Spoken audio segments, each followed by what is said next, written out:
bersaglieri con l'Alce, che sarebbe stata l'Alce, la moto Gussi, che aveva la metragliatrice sul manubrio, e andava avanti poi, e mi vedevo chi passava, e mi tornava a pigliare per metà e tornava dentro, mi moriva tutti, gli dava la morte, non si poteva fare che la guerra, capisci? E qui che mi aveva dato fastidio, che mi ha fatto vedere che roba, Poretti, guarda che era gli bersaglieri, gli dava via a sera, qui tornava in trio, un mese, gli dava via, il puntava avanti, aveva le postazioni delle cose, e dopo un'altra roba, gli aveva i jeep, gli era in quattro, gli aveva il canotto cada Dio, gli si muoveva come gatti, gli faceva 10 km, poi sparava 20 colpi, 4 canoni, gli altri 4 in fondo.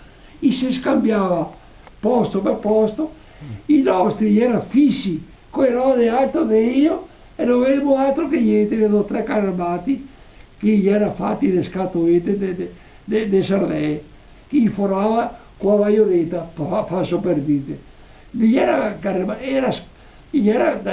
niente, io gli avevo autoblinde, che i carri armati che erano pesati 80-90 quintali, robe impressionanti.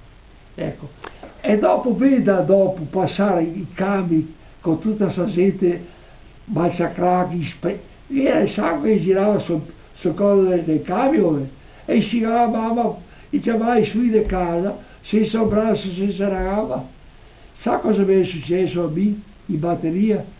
Beh, un tenente medico, e mi ha chiamato e detto guarda che Gordi, egli era uno della nostra compagnia, che se te me dà la mano, gotti io a testa di Gordi, e io mi segà a gamba che aveva tutta la carne staccata da una granata. Ascolta, e che ha messo un fio del recapito, non so che fio che abbia messo, può darsi che sia stato un fio di tempro, e lo hai capito, poi ritorno la notte, la mattina Dio è morto, dice qua. E gli era il diede, mi chiamava Guido, con un fio in casa, gli era da Guastalla di Mantova, e gli era il diede richiamato, che gli diceva con altri.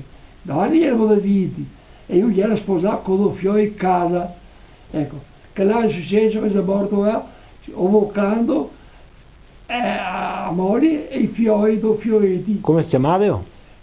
Gordi. De nome? No, non mi ricordo il cognome, la maggior parte si conosceva un poco il nome.